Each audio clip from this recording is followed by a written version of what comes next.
So when did you start running your practice? It was 2009. It was just after the economic crisis in London. Oh, And since then, I just started right away. People say that because it's kind of bottom in terms of economies and then industries. So, in a way, it was quite right timing. I think we were able to start from really, hunger stage. So we did everything actually to win and the beat and etc. So yeah, I mean, even so, we were very lucky to actually get develop clients. So yeah, but we started at that very time in the crisis, and during the last 5 years so far, and stably grew up. So I'm really grateful for that. so what kind of project are you involved? Mostly it's residential development projects. Thankfully, I had experience in winning a couple of residential competitions in this country. Since then, when I established my own, I mean, obviously it was much easier to start with the residential because it usually is smaller scales. So, and at the same time, I had those experiences in winning sort of a couple of residential competitions, and then I was working on mostly residential schemes since then. Yeah. So it was kind of my experience, and the timing matched together very well. So yeah, that's how it started. So what was the main difference between working in a big firm and then running your small size office? Yeah, obviously, when I was working for big firms, there's a big teams for a project. For example, the last project I worked for KPF was in Dubai and building a city, and that project team comprised like 40 architects, 40 to 50 architects actually, and I was taking a role of coordinator. But simply, in such a big team, I cannot deal with everything. So hence, my role of the job was kind of limited and restricted. So hence, dealing with a certain district and part, and then dealing with some level of people's involved. But after all, my experience was kind of limited, and I was not able to deal with the clients myself, etc. But when I started to run my own business, here we go. I meet all those people involved in the project, including the clients and LPA, local planning authorities and planners, and it's every single people involved in the project. Hence, I was able to widen my visions through those experiences in running the small business. Hence, I can say that my experience is widened actually since I started to run small business. The way of understanding architecture, not only as a sort of a profession, but as a business. And I would say my understanding is much wider now over the various contexts and aspects. So yeah, I mean that's the major difference I think between working for big firms and running my own small business.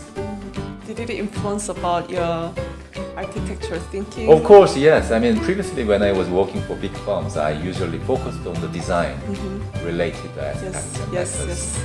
But now I see architecture is more complete, complex, sort of metabolism there.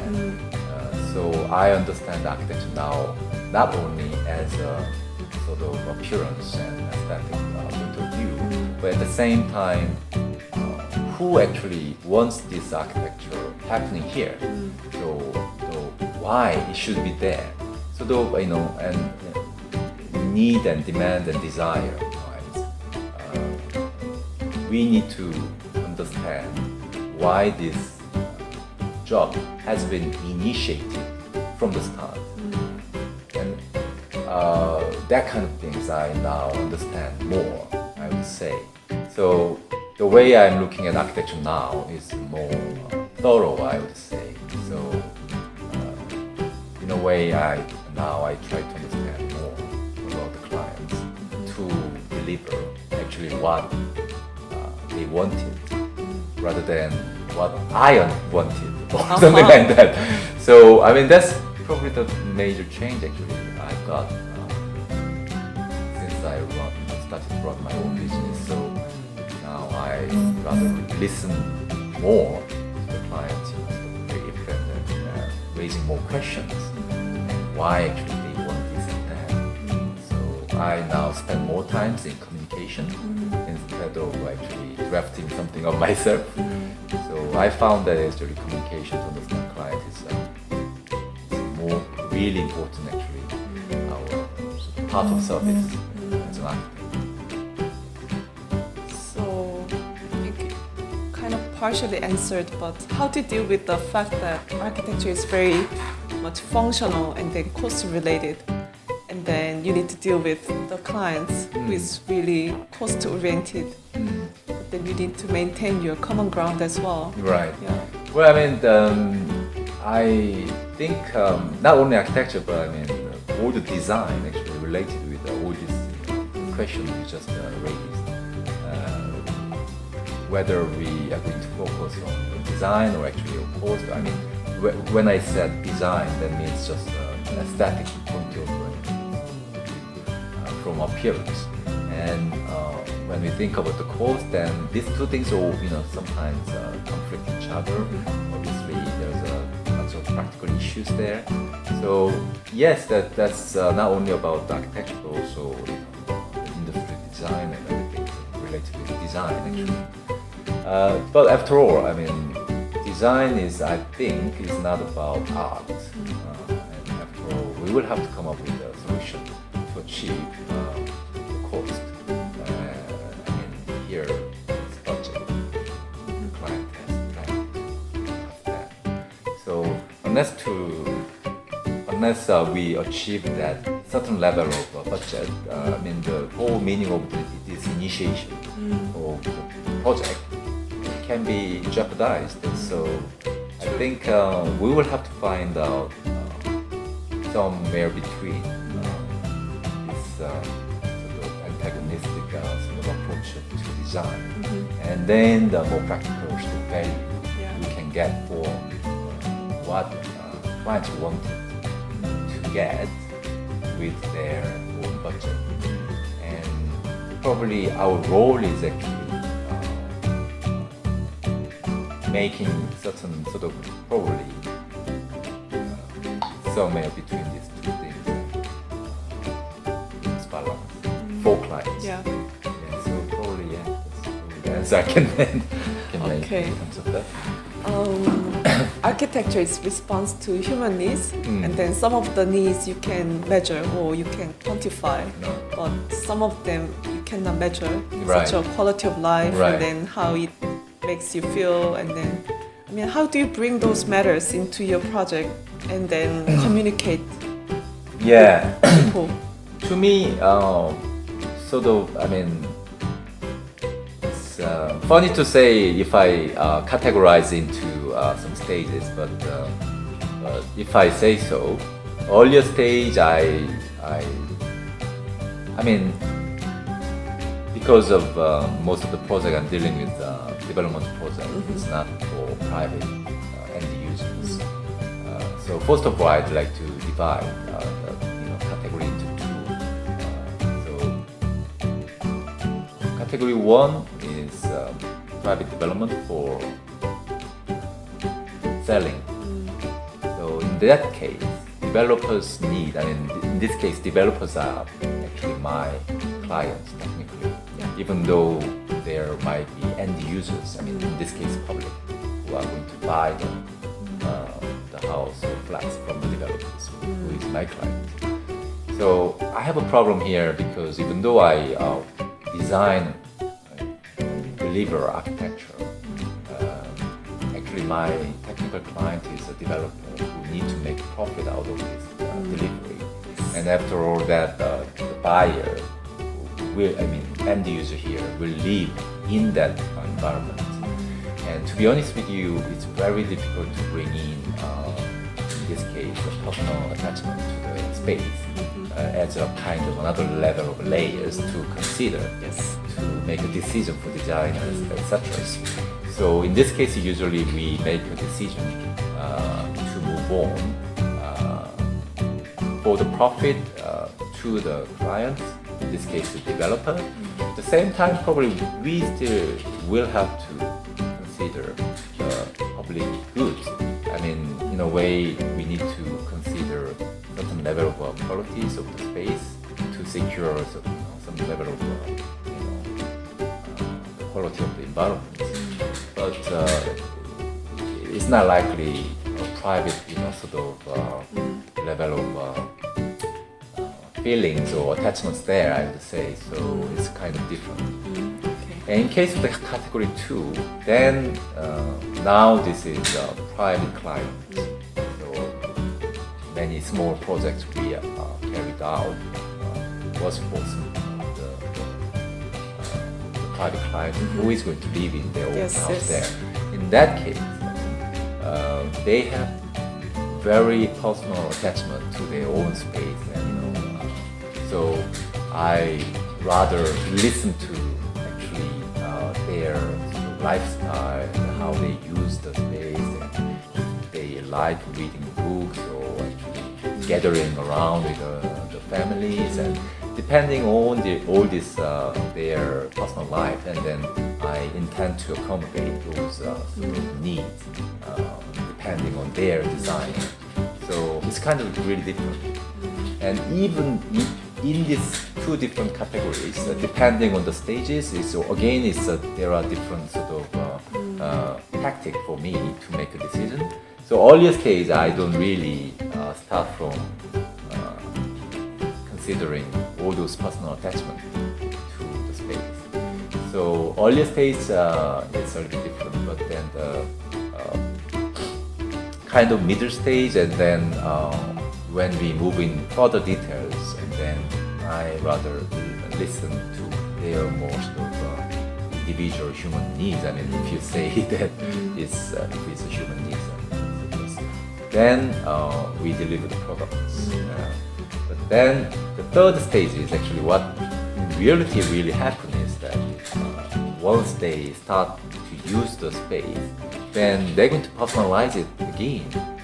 So I mean, I don't think the architecture is something we clearly define end product with certain clear boundaries, because after all, the space is existing in relation with the users and human beings, and human being interacts with the space, and then they always personalize their own environment, and hence that I don't believe actually architecture can be defined with certain time period, and it's ongoing procedure. Yeah. So as you probably understand that we start with a client to understand their belief from the very first meeting. Yes. But we often witness that their brief keep changing. Yes. And then actually we don't call it change, we actually call it development. Yes. Yes. And even though the project, I mean, in this case, there's a sort of job running sort of terms. Even though the project is completed, they still keep changing their mind and etc. Yes. So after all, I mean, this whole procedure, I mean, where we're going to say actually start and end of that human needs and actually fulfillment of that delivery. So if I were the friend of the private client, I mean, my probably work or job must have started actually, chatting with him and listening to him, even before talking about the project, actually, start initiating at that time. And then after even the project all finished, how he used the room there, and actually how he liked the way, the windows and the layout was designed in such a way. Probably listening to that story again will be a part of my job. So this is all, kind of our personal attachment to not only to the environment but also to the client as a relationship. And I think so that's how I see the architecture and how I want to see the architecture in the future too. And it allows me to actually develop this whole sort of process into some more systematic way that can be real fun in the future to develop my ideas somehow as a my practice sort of philosophy or something. And it can be really interesting, but the timing I'm thinking such a way. So what do you think about architect's role? Architect's in the future? role there. Yeah. Well, as I said, after all, we will have to survive with some, metabolism in the economies. So we need to fulfill our service, and then we need to get paid for that services. And how we define the services, that's the main thing. And as I said, after all, there's a certain period of our work going on, and we use a couple of devices to define start of that project and end of the project. And the thing is, the industry is moving, and these boundaries are being blurred. And in many cases, my development clients want to split stages, Yes. and they want us to carry out just certain stages only. Yes. Like this, and some private clients, sometimes they ask me actually beyond the stages or before the stages. And if we can define all these different situations with some ideas, here the idea means that that idea of device actually, which will define our role Yes. as architect, and actually what we are going to do in that stages.